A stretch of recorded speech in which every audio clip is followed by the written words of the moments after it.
A cena em Êxodo, capítulo 17, é um evento histórico que ocorreu na batalha contra os amalequitas durante a jornada de 40 anos dos israelitas no deserto.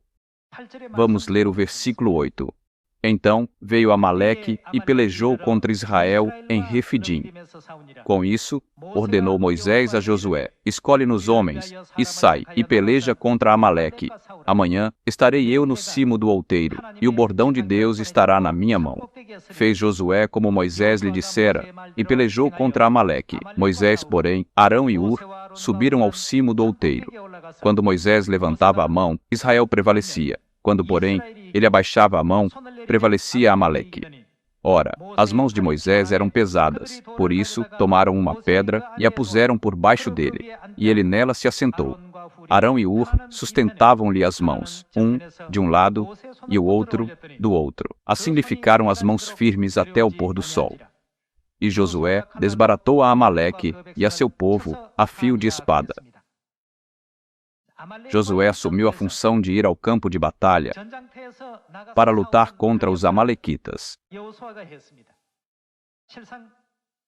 Enquanto Josué liderava e comandava o exército de Israel na batalha, Moisés subiu ao monte e observava o campo de batalha. Quando Moisés erguia as mãos, os israelitas prevaleciam. Mas quando ele abaixava as mãos, não importava quão vantajosa fosse a posição dos israelitas, eles imediatamente começavam a perder.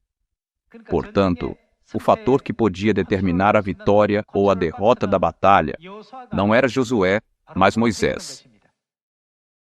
Além disso, o que a Bíblia nos ensina sobre Moisés? A realização sobre Moisés é finalmente revelada a nós na Bíblia, como visto no livro de Atos, capítulo 3, que Moisés representa Jesus. Então, o nosso evangelho não é igual? Deus criou o mundo visível e o invisível quando criou os céus e a terra.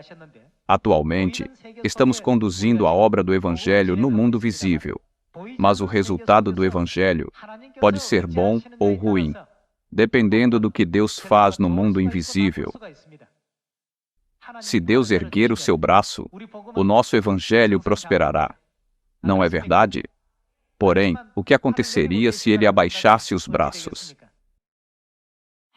Independentemente da quantidade de esforço exercido, do número de participantes envolvidos e do trabalho dedicado de especialistas, o resultado do evangelho sempre será um fracasso se Deus não nos ajudar no mundo invisível. Podemos entender que a questão não está no mundo visível, mas no final depende de Deus no mundo invisível. Então, como devemos viver nossa vida de fé de agora em diante? Andar no caminho da fé diligentemente nesta terra é uma coisa boa.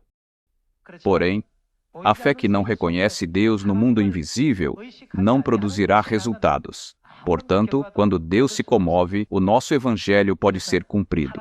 Se realizarmos o evangelho que apenas satisfaz a si mesmo e termina com a própria felicidade sem comover o coração de Deus, então esse evangelho não pode alcançar nenhum resultado.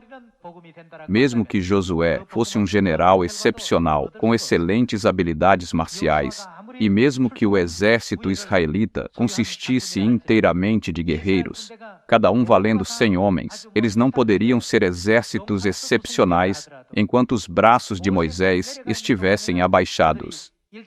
Quando examinamos cuidadosamente tudo isso, podemos perceber que, através da Bíblia, precisamos entender a relação entre o mundo invisível e o mundo visível.